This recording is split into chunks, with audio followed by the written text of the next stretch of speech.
tal? Muy buenas noches, bienvenidos a Minuto 1 en la pantalla de C5N. Hoy, más que nunca, la realidad. Lo que otros por estas horas no te muestran, los que otros no te cuentan, aquí diariamente te lo mostramos, te lo contamos, lo analizamos, lo debatimos, para que estés muy bien informado, venzas la cerrazón informativa y sepas de qué se trata. Y llega efectivamente la jefa, llega, podemos decir, como los viejos tiempos, la virrey, porque la próxima semana va a estar en la Argentina la jefa del Fondo Monetario Internacional, Christine Lagarde. Es la primera visita para venir a monitorear en persona el ajustazo del Fondo Monetario Internacional sobre la economía argentina. La verdad, está todo dicho, pero cuando, como ayer lo adelantábamos aquí, hoy es tapa de algunos diarios naturalizándote, diciendo que el año próximo el gobierno argentino tendrá que ajustar 300.000 millones de pesos.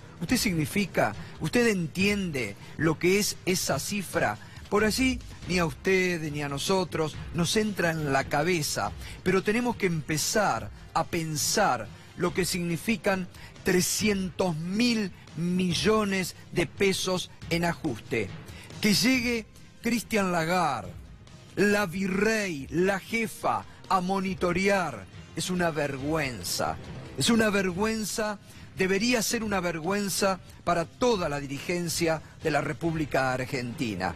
Que lleguen, como los tiempos de la colonia, el virrey, a ver cómo andan sus súbditos, a ver si cumplen con el plan que les han enviado. Que no se desvíen. ¿Sabe por qué? Porque hay temor de que el gobierno no pueda cumplir. Vienen a presionar. Y habrá que estar muy atentos para ver con quiénes se reúne Christine Lagarde. Porque los que tengan dignidad de la oposición, de los dirigentes sindicales, no tienen que reunirse bajo ningún punto de vista con la señora Christine Lagarde. Habrá que empezar a pensar en las decisiones que a partir de este momento se pueden tomar desde otras alternativas políticas y dirigenciales en la República Argentina a este esquema político, económico que lleva adelante Cambiemos, que cada vez consolida más una política absoluta de exclusión. Una política absoluta de exclusión. Y lo que viene a hacer Christine Lagarde es monitorear que se cumpla, a presionar a Macri, a sus ministros, a sus delegados en la Argentina, a que lo que firmaron se cumpla. Hace instantes se conoció la letra chica. Fernando Alonso, buenas noches. Sí, buenas noches, Gustavo. Ese es el famoso Staff Report, el informe que hacen los técnicos del FMI, que es la base que después aprueba el directorio del organismo, donde da la forma final al acuerdo con Argentina. Tiene lo que se conoce como la letra chica, ¿no? Todo el programa, la hoja de ruta, los puntos por puntos de cómo va a ser el ajuste en Argentina. Hay cosas interesantes como la finalmente confirmada... Algunas cuestiones que van a traer mucha polémica con los sectores que están sosteniendo al campo, al gobierno, por ejemplo, los sectores del campo, ¿no? Exacto. Figuran en este Staff Report la recomendación del fondo acordada con los técnicos argentinos de frenar la reducción de retenciones a las hojas en 25.5%. Hoy están en 26.5%. La idea del gobierno era bajarla, acordate, 0,5 puntos mensual hasta eliminarla. Bueno, de ahí hay el compromiso que Macri había tenido, el presidente, incluso hace pocos, con los dirigentes de la mesa de enlace, ¿no? Exacto. El del gobierno dicen, vamos a cumplir con la palabra de eliminar las retenciones. Lo que firmamos con el fondo es una posibilidad. La otra posibilidad es que busquemos un ajuste equivalente a lo que significa la aplicación de estas retenciones. Claro, entonces, pero a ver, uno se tendría que preguntar por qué el sector del campo debería quedar excluido del brutal ajuste que ya está sufriendo la sociedad argentina y los sectores más vulnerables, ¿no? Precisamente, todo el ajuste que no hace el campo lo va a tener que hacer el resto de la sociedad, porque en el acuerdo está, o le aplicás retenciones o haces más ajuste.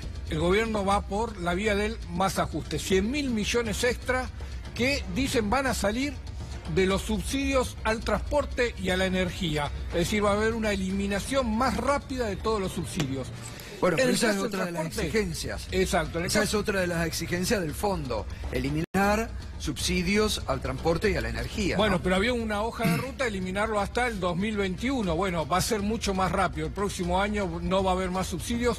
El gobierno eso significa más aumento en el precio del boleto del transporte y más aumento en las tarifas. Exacto, colectivos y trenes y en las tarifas de gas y electricidad. En el caso de las tarifas de colectivos y trenes, el gobierno va a negociar, quiere negociar, impulsa que la ciudad y las provincias, especialmente la Ciudad de Buenos Aires y la provincia de Buenos Aires, se hagan cargo de parte de ese subsidio que va a eliminar la nación. Dicen que le han dado con el pacto fiscal y la devolución de los 15 puntos del ANSES fondos suficientes como para que puedan absorber este subsidio. Las provincias se niegan, están en la disputa, por supuesto, es un ajuste más que se les pide a las provincias, ahora, porque si se tienen que hacer cargo de este fondo, van a tener que ajustar más. Ahora seguimos, Fernando. Está ya Fernando trabajando porque esto se acaba de conocer, la letra chica del ajustazo del Fondo Monetario Internacional, que te vamos a comenzar a informar a partir de ahora, te lo vamos a contar, pero reitero esto, ¿no? Y además esto, llega la semana próxima Christine Lagarde a la Argentina.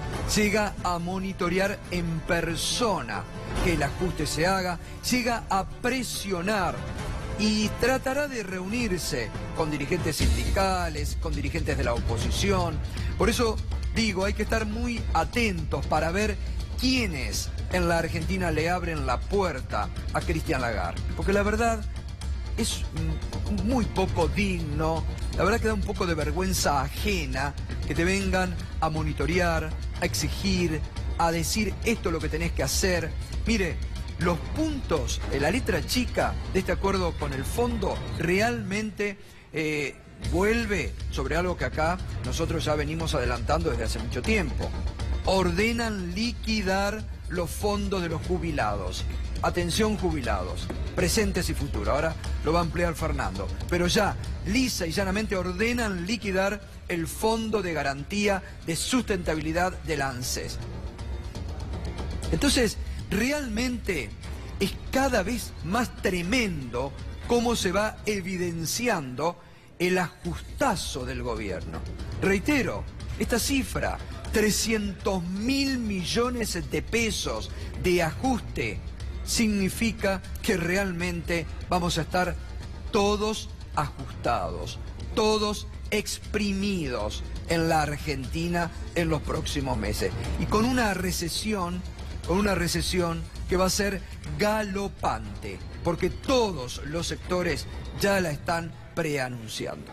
Bueno, enseguida vamos a seguir completando toda la información. Reitero, Fernando está trabajando sobre lo que se acaba de conocer. Pero hoy vamos a tener, y a partir de las 21, por primera vez, en televisión, hoy, esta mañana, en Mañana Silvestre en Radio 10, tuvimos un anticipo, un ex integrante del PRO, que integró desde el Vamos, la mesa chica, que los conoce a todos, va a contar aquí, en primera persona, cómo se financiaron las campañas del 2015 y del 2017. ¿De dónde salían los fondos? ¿Cuál era el circuito que recorrían esos fondos? ¿Por qué se usó a los candidatos como pantalla? ¿Para blanquear qué? ¿Para blanquear qué? ¿Dinero de dónde provenía?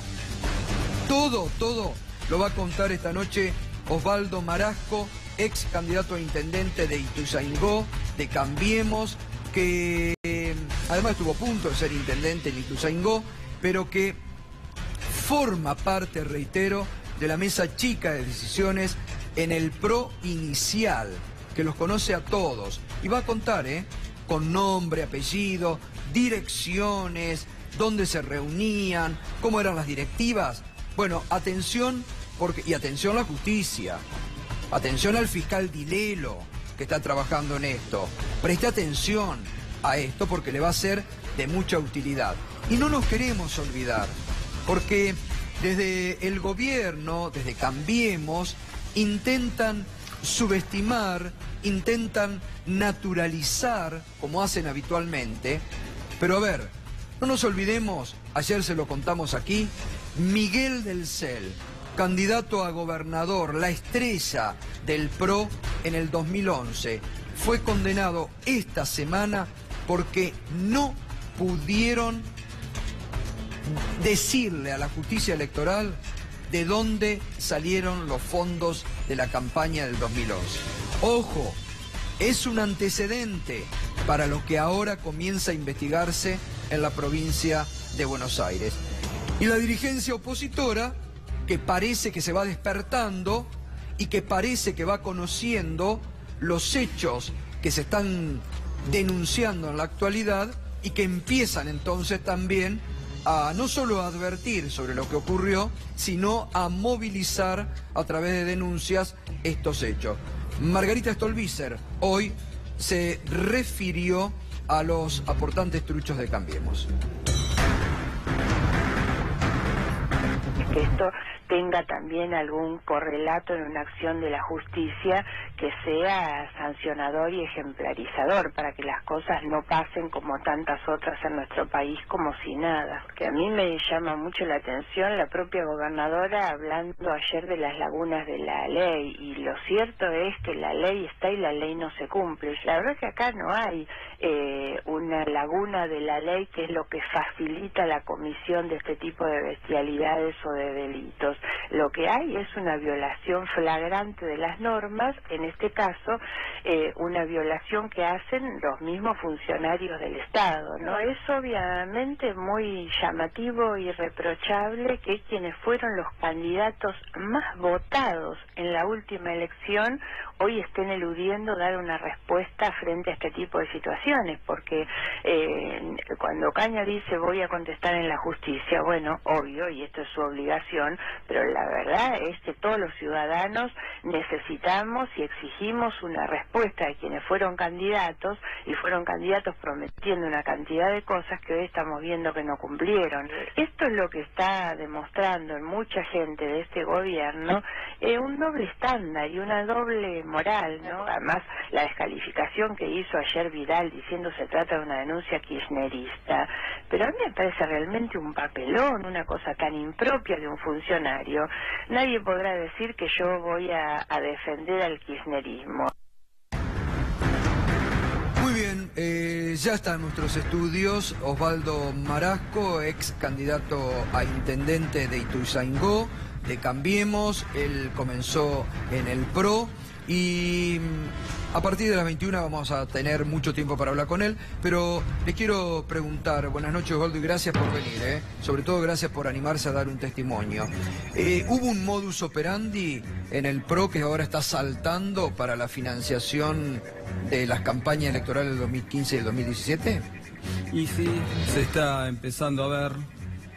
Es algo que yo ya hace 1 año y 10 meses lo estaba hablando y bueno, todos me decían que estaba loco, pero bueno, evidentemente tan loco no estaba. Lo que sí, las listas, estas listas que están apareciendo las conozco hace 2 días, por eso hoy creo que en tu programa alguien hablaba por qué no denuncié antes, porque las listas las tenemos hace 2 días y con precisión sí, afirmo nuevamente que ni yo ni ninguno de mis listas, que para el que no ve lo que es una lista, trae los distintos candidatos, y acá están todos los candidatos que son por mi lista. Son en total 23, entre los concejales y consejeros escolares. Ninguno de estos ha aportado nada, y si alguien que hoy es oficialista quiere negarlo, bueno, es muy fácil. Declaración jurada mayo 2016, recibo y obviamente que el PRO debe tener los talonarios muy bien sellados y certificados y numerados de que han recibido esa plata. Así que yo les sugiero a algunos que por lo menos no mientan. Ahora, porque lo que uno se pregunta, ¿no? Después vamos a hablar y largo y tendido, y hoy realmente su nota movilizó mucho esta mañana, la nota en Radio 10, pero digo, ¿esto era plata negra, plata ilegal o plata de empresarios que se jugaron por el proyecto de Cambiemos, que no podían hacer figurar cifras abultadas y los usaron a ustedes de pantalla? Hoy la impresión que tengo, y es algo subjetivo, ¿no? Y otras que son con pruebas que obviamente en algún caso voy a hablar en potencial, porque a veces no tener la documentación, pero se los planteo por el contrario. Balcarce 412 es el lugar que se llama Pensar, donde ahí estaba Marcos Peña, Durán Barba. Durante 2 años es el lugar, el búnker, que era del PRO. Y ahí durante 2 años yo no vi más que 10 o 12 personas. ¿Qué quiero decir con esto? En el último año aparecieron ministros que jamás estuvieron en el PRO, ministros que son gerentes de tal empresa, específicamente médicas, mineras, petroleras, que nunca trabajaron para el PRO, nunca trabajaron en Pensar, nunca trabajaron en nuestros centros de trabajo. Nosotros en Ituzaingó fuimos premiados como los voluntarios que mejor trabajaban en todo el país. Así que yo trabajé directamente con Marcos Peña, trabajé directamente con Durán Barba. Soy psicólogo, soy empresario, pero soy psicólogo social. Doy muchos talleres y era muy conocido nuestro sistema de trabajo porque trabajamos en circular y se tomó mi modelo para crear el famoso 180 o 360 que empezó a aplicar Mauricio Macri con Pablo Abeluto. Esto lo hicimos porque, bueno, Mauricio, por un tema fóbico, no podía tocar a la gente. Entonces yo le dije, bueno, que se acerque a la gente. Entonces se creó ese famoso 180 o 360 para que se acercara a la gente. Así que lo que te quiero decir, que todos esos empresarios que han aparecido, gerentes de instituciones, de la AFA, de todos los lugares, saquen sus conclusiones. No. Nunca tuvieron nada que ver. Ahora vamos a seguir. Le quiero hacer una pregunta. No sé si me la quiere... ¿Tuvo algún tipo de amenaza o advertencia para venir esta noche acá? Siempre hay... Mira, yo no era fanático de Mauricio, eso lo sabía todo mi equipo, pero sinceramente no quería que Scioli sea presidente de la Nación.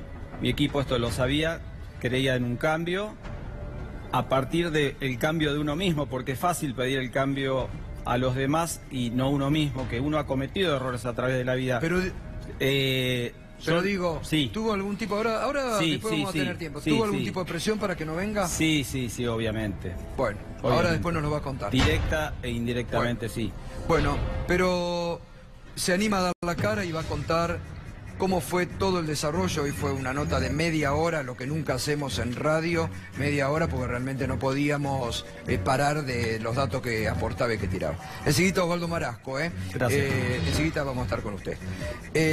Muy bien, enseguida vamos a contar, porque no se trata aquí, todos los que han pasado por este programa, en esta semana, la semana pasada, el ex candidato a intendente de Pehuajó, Daniel García, concejal, que va a volver esta noche porque tiene más información, no son kirchneristas, lo acaba de decir Marasco. Él quería que pierda Scioli, no que gane, y trabajó por el proyecto presidencial de Macri.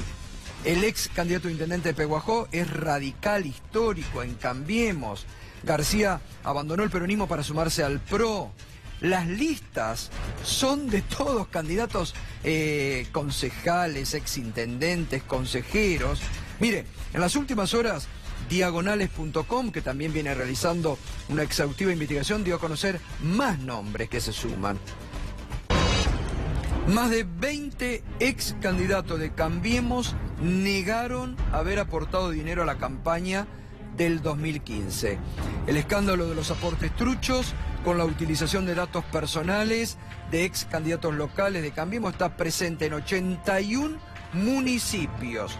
81 municipios. Enseguida nos va a estar acompañando Hernán Carullo, que ya estuvo esta semana aquí con nosotros.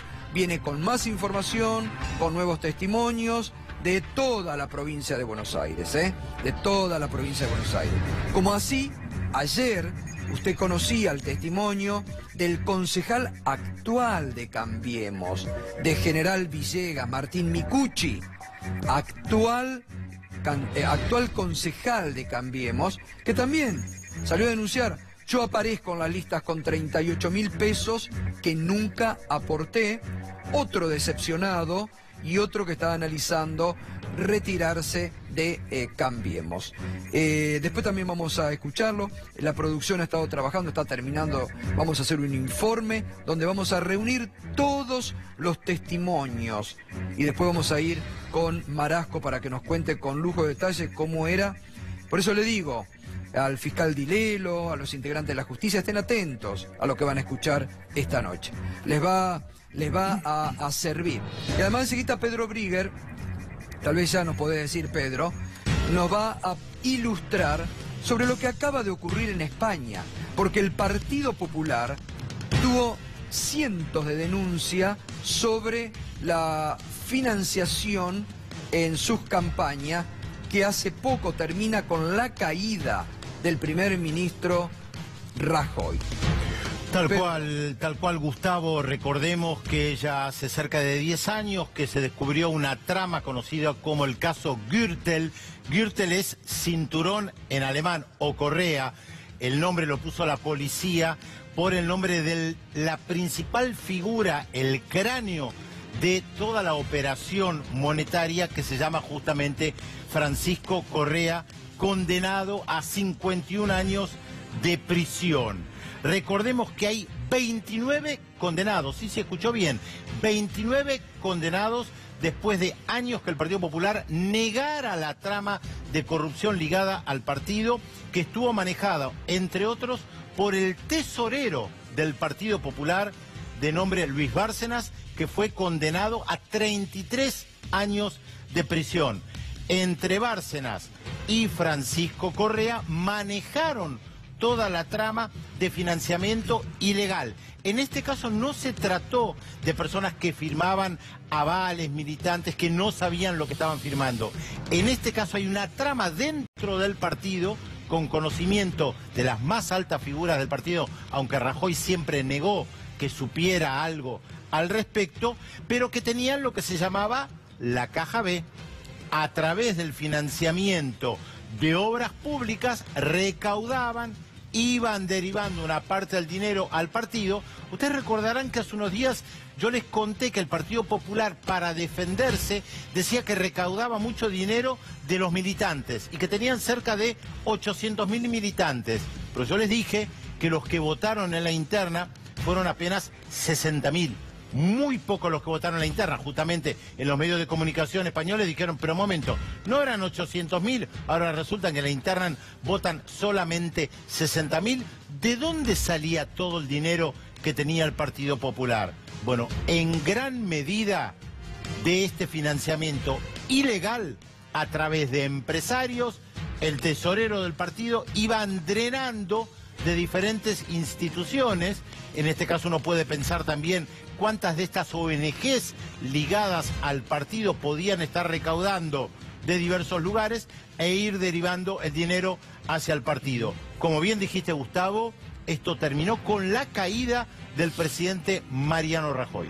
Bien, ahora después aportás más datos que vayamos teniendo, Aída Ayala, ¿se acuerda? La diputada nacional de Cambiemos de Chaco, que gracias a la protección del gobierno de Mauricio Macri y del presidente de la Comisión de Asuntos Constitucionales, de Pablo Tonelli, ha evitado su desafuero. Pero hoy tuvo una mala noticia. Aída Ayala debería estar presa. Aída Ayala debería estar presa si en la Argentina aplicamos para todos igual las normas sobre, en este caso, de desafuero de la Cámara de Diputados.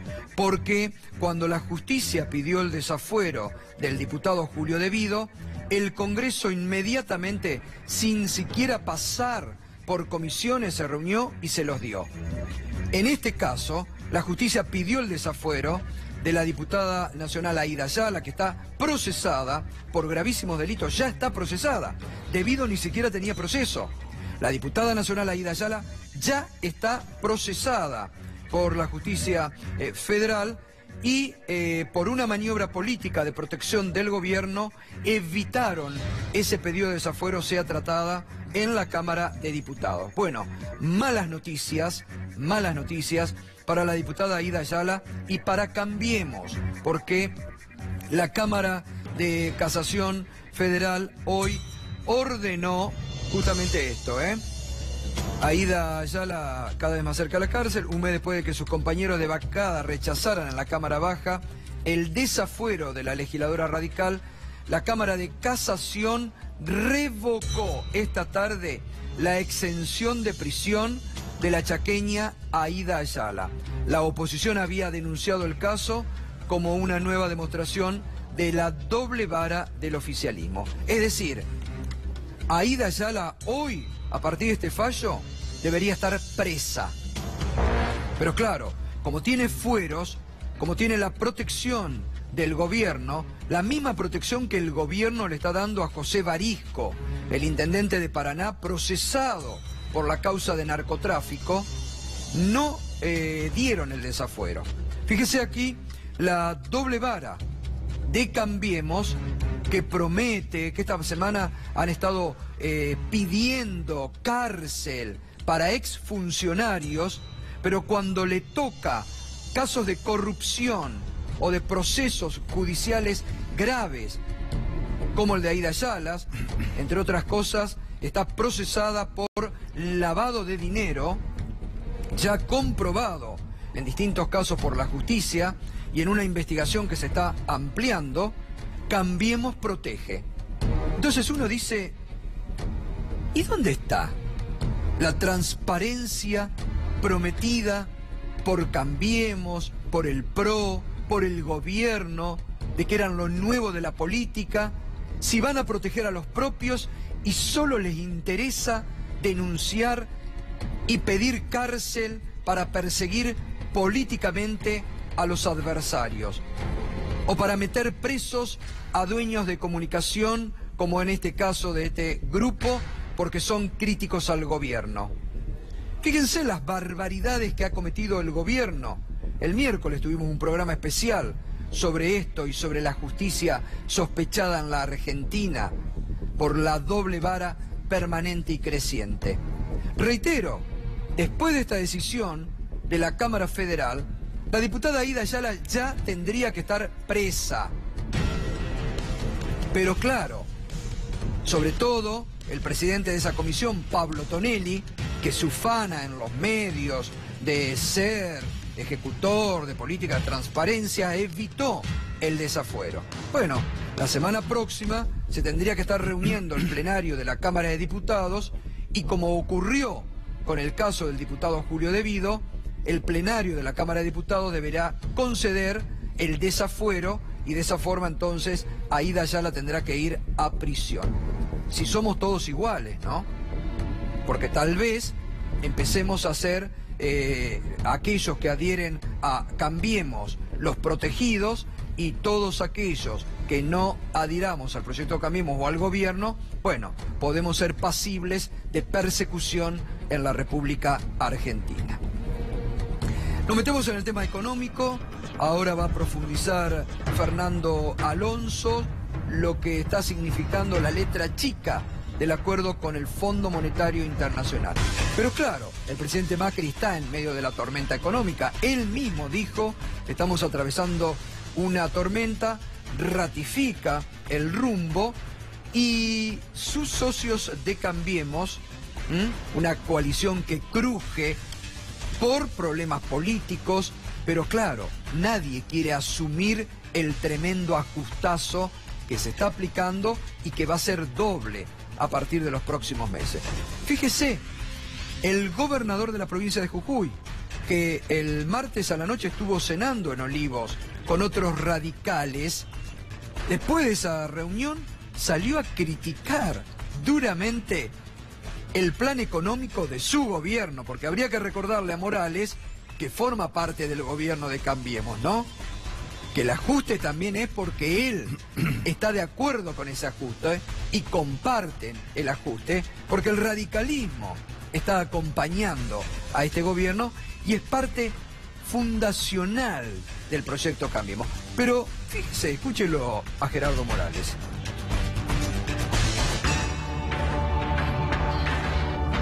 Dice que va a haber meses difíciles, los 2 o 3 meses que vienen, y el desafío central del gobierno nacional, y me parece que de los que tenemos responsabilidades en las provincias, es evitar que caiga la economía, mantener el nivel de actividad, hasta que los que tienen a cargo la conducción económica puedan ordenar algunas situaciones, entre ellos bajar la tasa de interés.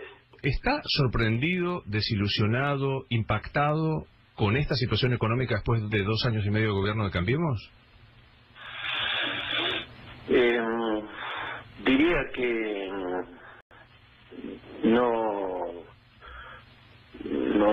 cubre las expectativas que tenía y que seguramente teníamos. Inclusive tal vez que ni siquiera las autoridades económicas que están conduciendo y tomando medidas tenían, ¿no? Así que me parece que a esta altura, más allá de todas las explicaciones, problemas globales, regionales, situaciones también del retraso del tipo de cambio, pero desde mi punto de vista, Sturzenegger se tendría que haber ido mucho antes. Es insólito realmente escucharlo al gobernador de la provincia de Jujuy, Gerardo Morales, criticar cuando él forma parte fundacional de esta alianza, de este proyecto de gobierno y de este proyecto económico que ellos, incluidos los radicales, están llevando adelante. Es insólito realmente. Claro, muchos empiezan a despegarse o empiezan a tratar de despegarse, porque Gerardo Morales, que fue una de las provincias que más dinero recibió, porque no nos debemos olvidar de una cosa, en la provincia de Jujuy comenzó también todo el experimento de meter presos a dirigentes políticos o a dirigentes de la oposición solo por ser dirigentes de la oposición. Porque cuando Gerardo Morales la mete presa, él, abusando de todo, la mete presa a Milagro Sala, la hacen sin ningún tipo de proceso, sin ningún tipo de pedido. Él la mete. Y no nos olvidemos que Gerardo Morales es el que cambia de un día para el otro parte del Tribunal de Justicia Provincial, y los que un día eran diputados radicales al otro día pasan a ser jueces de ese superior tribunal. Es decir, Gerardo Morales, por más que intente despegarse del ajuste presente, del ajustazo que se viene y del desastre económico que está haciendo Cambiemos, integra la alianza Cambiemos. Tendrá que asumir la responsabilidad, como lo evitó también tal vez en el 2001, cuando la alianza lleva al desastre político, económico y social. Él también era funcionario de la alianza y fue otro de los que después se borró y hacía a creer que nunca había estado en el gobierno de la alianza. Esto es también lo que escuchábamos recién de Gerardo Morales, está demostrando cómo cruje políticamente la alianza Cambiemos hacia su interior. Las disputas con Elisa Carrió, las acusaciones de Carrió, los gobernadores radicales que dicen ahora no me toquen los fondos para mi provincia, no quiero asumir el ajuste, que a mí no me toque, háganselo a los peronistas. Y también los problemas que están surgiendo, porque claro, el radicalismo dice, pero ¿cómo? Nosotros ahora quedamos pegados y ni siquiera nos han dado participación en la toma de decisiones. Bueno, tendrá que asumir el costo, el radicalismo, de haberse aliado con este proyecto político que sabían Ya Raúl Alfonsín se los decía en los 90. Es preferible perder elecciones antes que aliarse con la derecha. Lo que pasa es que los radicales han arriado las banderas históricas enarboladas por Raúl Alfonsín. Muy bien, vamos a más números de la economía que demuestran la crisis por la que estamos atravesando, ¿no? La lechería está pasando por un muy difícil momento, ¿eh? Esto es Clarín Rural. Los tamberos en alerta y piden una reunión urgente con los ministros de las provincias. Lo decidieron este jueves en Rosario, donde advirtieron que se corre el riesgo de perder la mitad de los establecimientos lecheros argentinos. Pero mire, esta semana hubo una reunión de representantes de los lecheros de distintas provincias argentinas con quien coordina en el gobierno de Macri la mesa lechera. Vio que el gobierno de Macri, hace poco Macri estuvo visitando un frigorífico en Santa Fe y dijo: nosotros nos ocupamos de los problemas sectoriales, pusimos en marcha las mesas sectoriales. Bueno, tuvieron una reunión con quien coordina en nombre de Macri la mesa de los lecheros. Escuche, por favor, escuche con atención la angustia, la desesperación que expresa Mariela Agüero. Es de la Federación Agraria Argentina, es lechera, tiene tambos desde hace mucho tiempo, y ante este funcionario nacional, escuche lo que expresaba.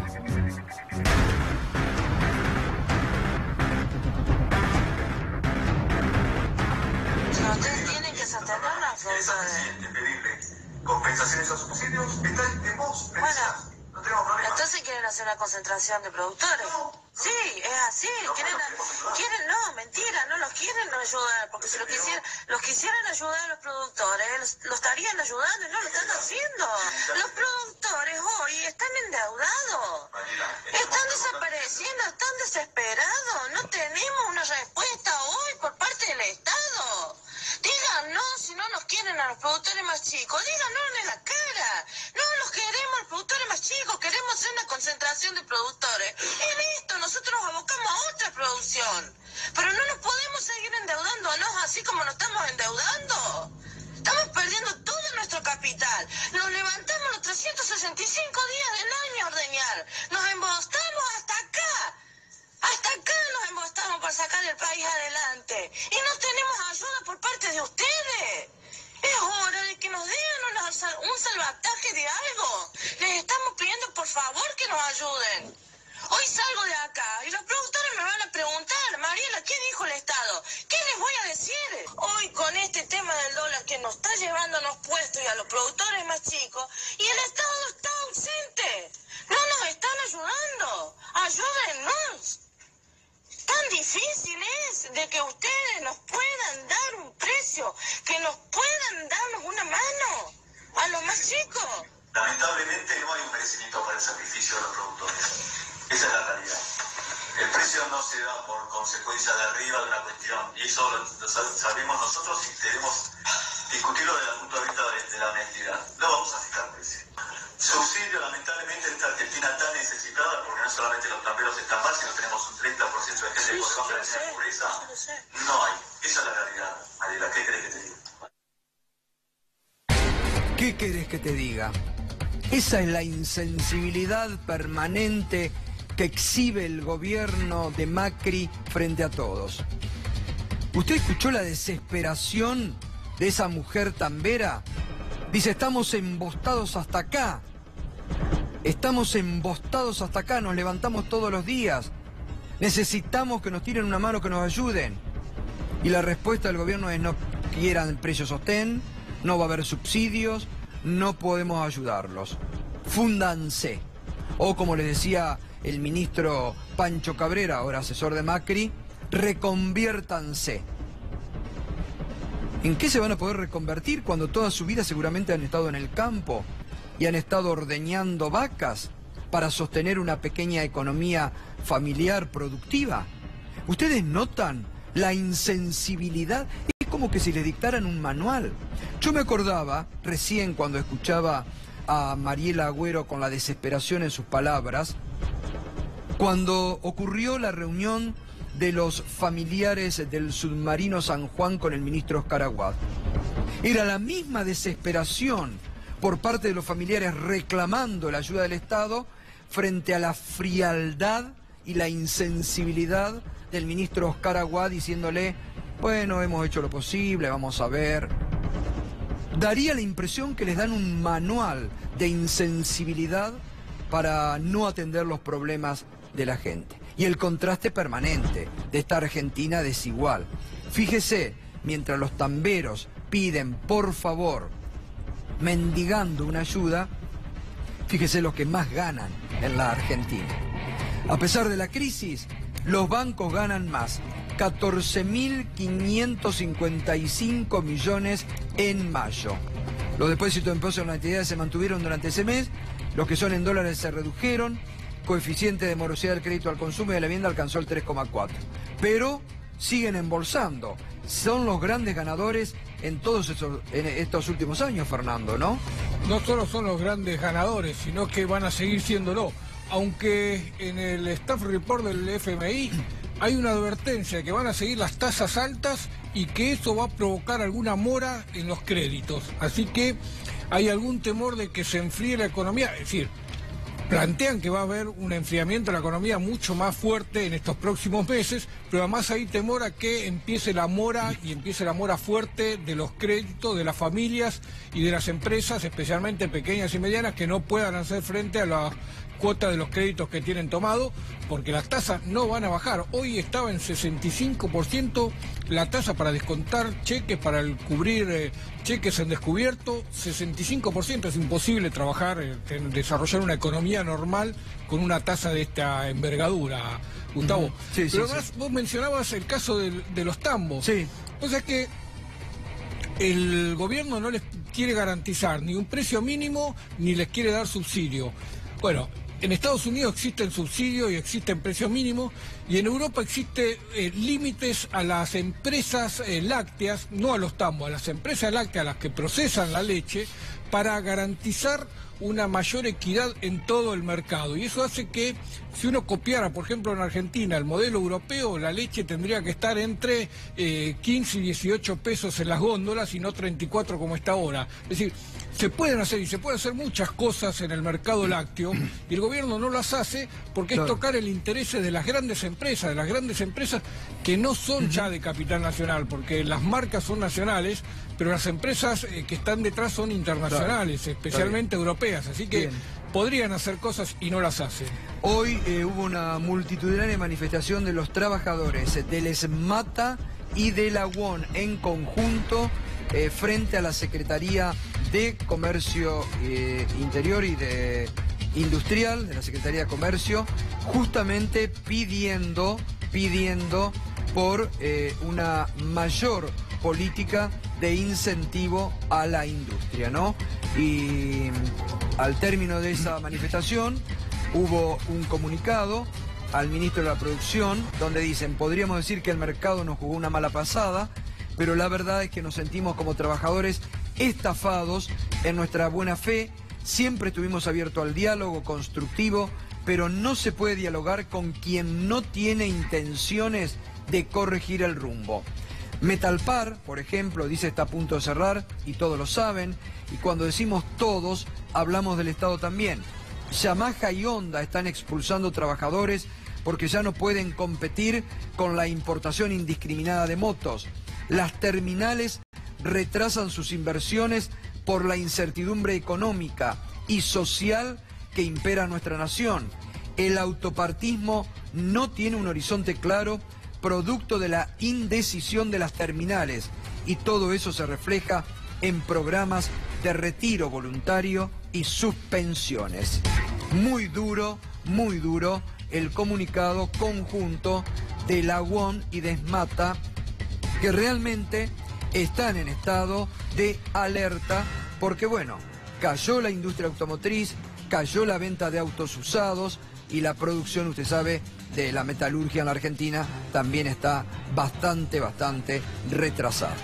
Pedro, actualizame qué es lo que pasa con el diplomático iraní que la Argentina pidió su extradición cuando estuvo en Moscú y ahora viaja a China. Mira, es el ex canciller Ali Akbar Velayati y difícilmente los rusos o los chinos accedan a entregar o a decir que hay que tomar a este diplomático, tomando en cuenta que los iraníes siempre han negado estar involucrados en los atentados realizados en la Argentina. Por lo tanto, es difícil pensar que tanto Rusia como China pueden reaccionar de manera favorable al pedido de la Argentina, que además insiste con la triple frontera como un nido de terroristas, a pesar de que en los últimos 20 años han pasado investigadores de todo tipo por la famosa triple frontera, Paraguay, Argentina, Brasil, y no han encontrado absolutamente nada, más allá de que pueda haber algún tipo de contrabando o financiamiento ilegal de algo, pero nada vinculado a terrorismo. Digo, no han encontrado nada que pueda ser probatorio. Por lo tanto, en este caso probablemente quede más como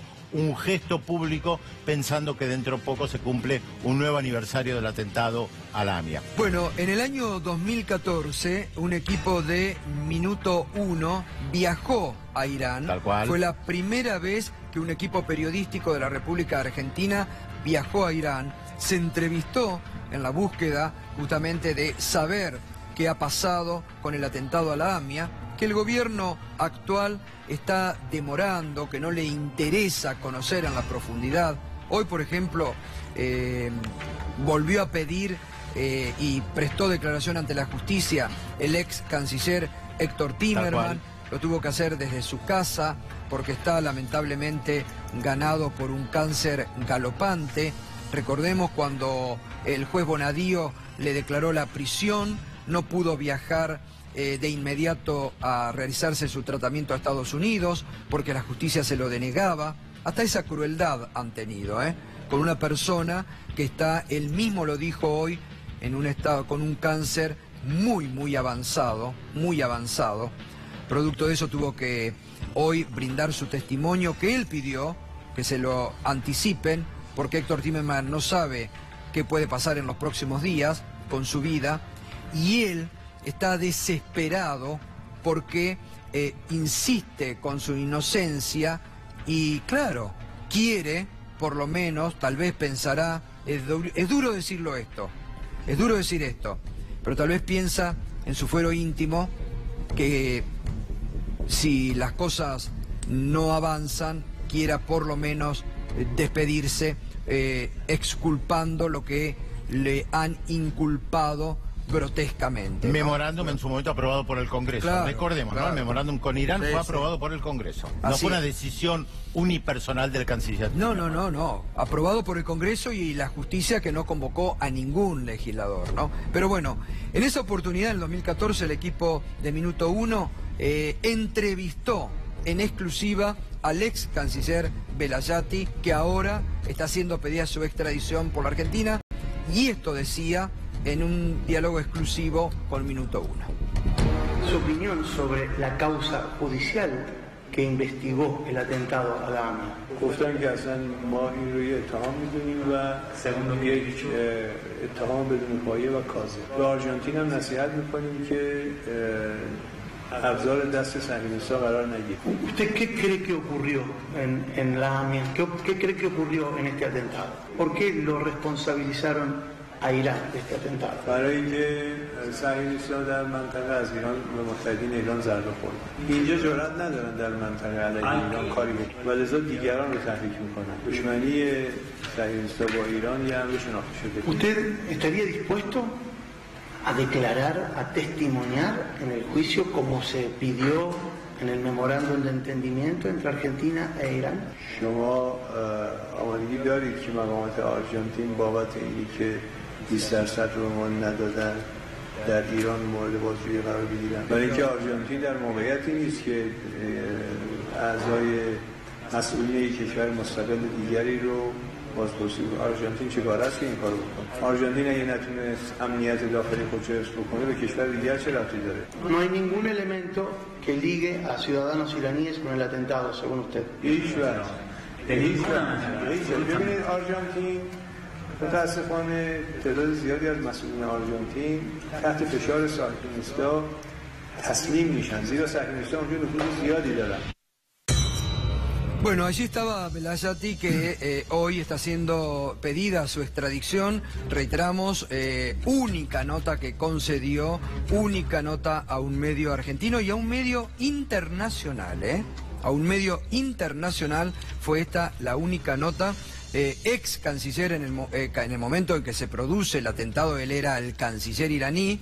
La justicia argentina tiene sospecha, como otros iraníes, por eso, y acá hay un claro ejemplo. Acá hay un claro ejemplo de cómo no se cayeron las alertas rojas de Interpol, porque el juez Canicoba Corral le está pidiendo a Interpol justamente esa detención. Muy bien, enseguida vamos a estar con Osvaldo Marasco, que nos va a contar toda la trama de financiación con lujo de detalle de las campañas electorales del PRO 2015 y 2017 de Cambiemos, ¿no? Ahora ya estamos con el doctor Gabriel de Bedia, fiscal. Doctor, buenas noches, gracias por estar esta noche con nosotros, No, por favor, Gustavo, gracias a vos. Bueno, nos interesa mucho porque usted en las últimas horas produjo un dictamen respecto a la reforma jubilatoria que propició el gobierno durante el mes de diciembre, un tema que a los jubilados les interesa mucho. Obviamente, son 5 dictámenes del juzgado 4 de la Seguridad Social, que es el fuero para que la audiencia entienda, donde tramitan toda la causa de los jubilados. La jueza del juzgado 4 me pidió opinión en relación a un amparo en el que se planteaba también una medida cautelar, declarando, era lo que ellos solicitaban, la inconstitucionalidad de algunos de los artículos de la ley de reforma previsional, de la denominada ley de reforma previsional, porque en realidad no reformaba, no es una ley que reforme todo el sistema previsional, sino 3 temas puntuales. Y el tema es así, en el año 2008 se sancionó la ley 26.417, única ley hasta ese momento en la historia argentina que decide fijar índices para reajustar por movilidad las jubilaciones 2 veces por año, uno es en junio y otro es en septiembre. El 29 de diciembre del año pasado se sancionó otra ley, la 27.426, que es la denominada ley de reforma previsional y fija un índice distinto y en vez de 2 cortes por año es un reajuste cada 3 meses, 4 reajustes por año, es decir, trimestrales. Modifica la fórmula, pero el tema sustancial de la declaración de constitucionalidad es el empalme de un sistema a otro. ¿Por qué? Porque la ley nueva dice que empieza a aplicarse desde el 1 de marzo de este año. Y el problema es que hay un bache ahí en el que no se reajustó por movilidad. Ese es el primer tema, que son los 3 primeros meses. ¿Por qué? Porque se reajusta del 1 de marzo y de diciembre a marzo no se reajustó por un lado y por otro lado, desde el 1 de marzo no debe aplicarse la nueva ley, sino la anterior. ¿Por qué?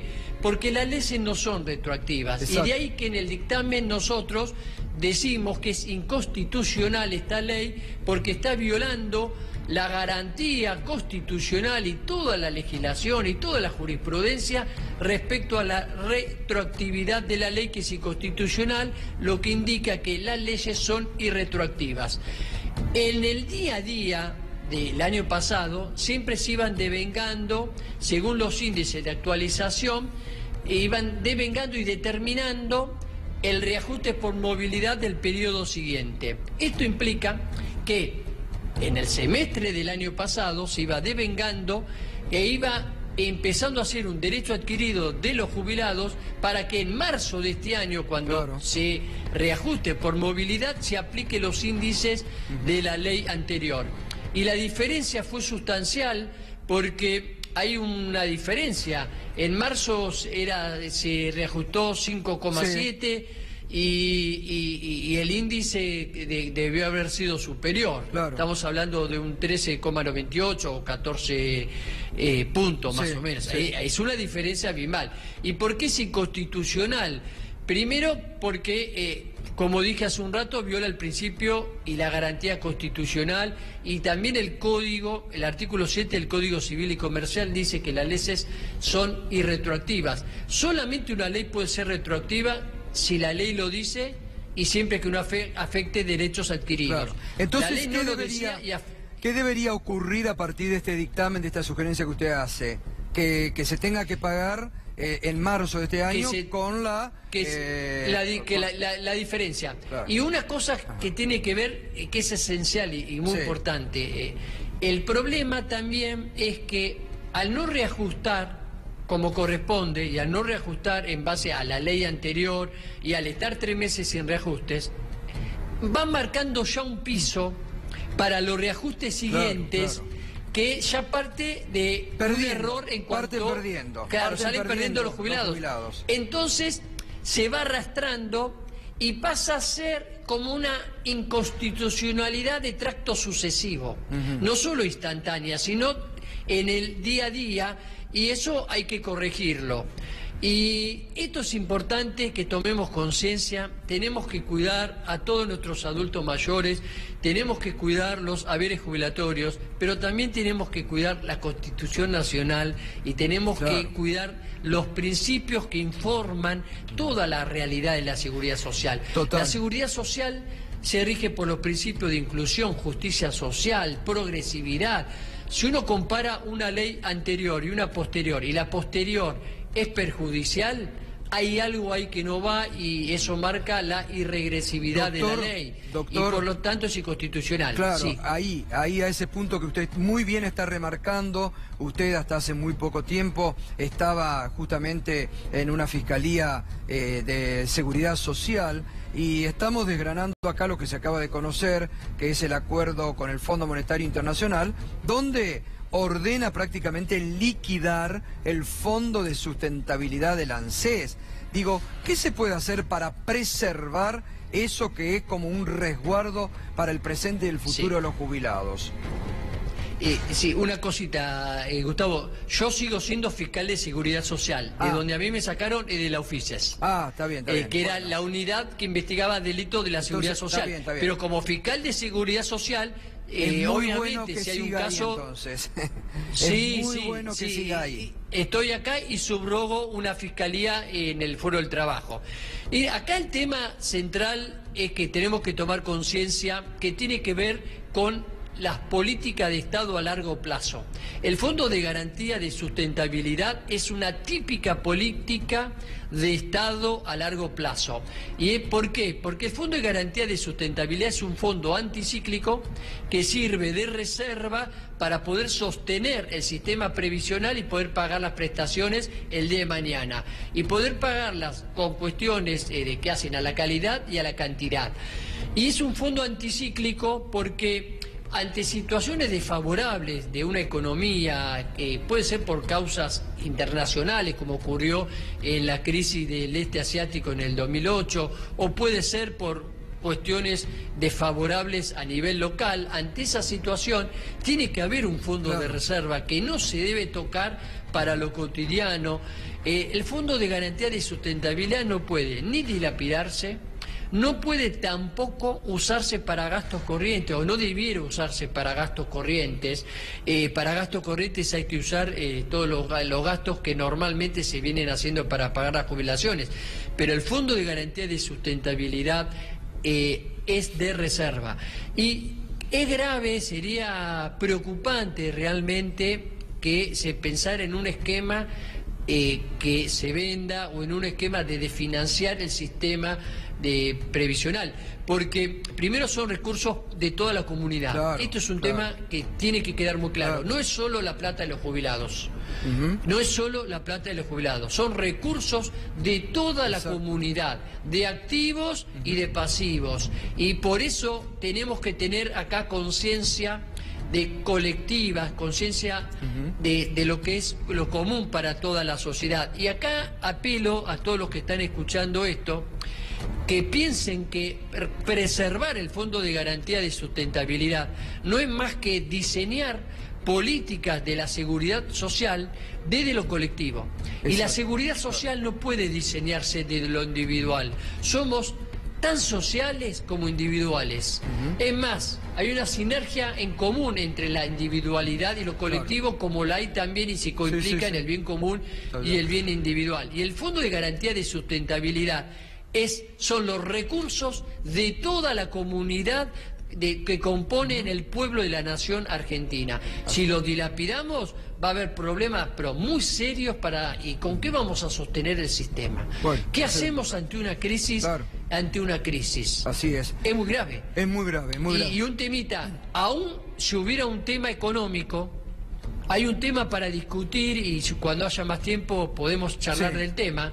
El orden público económico debe estar subordinado al orden público laboral y al orden público de la seguridad social. Así es. Como la economía debe estar al servicio del ser humano y de la comunidad. Doctor, le agradezco, le tomo la palabra. El tema sigue dando para mucho más y usted siempre se presta realmente de una manera muy amable y muy didáctica. Es un tema que preocupa muchísimo al presente y el futuro. Así que lo vamos a seguir en otro momento. Doctor, un abrazo enorme y gracias. Muchas gracias. No, gracias a vos y saludos a todos. Gracias, gracias. Muy bien, el fiscal de Bedia, con estas novedades importantes y esta advertencia, atención con lo que decía sobre lo que está indicando el fondo, ¿no? Que pide la venta, ¿no? Pide la venta, sí. La amortización de los fondos de pensión es el término, así que... Ahora enseguida Fernando ya terminó de leer Abuelo de Pájaro, la letra chica del acuerdo con el Fondo Monetario Internacional, nos va a contar. Y enseguida, imperdible, aquí está en primera persona, Osvaldo Marasco nos va a contar en detalle cómo se hacía la financiación de la campaña electoral en el 2015 y en el 2017 del PRO y de Cambiemos. Enseguida tras la pausa.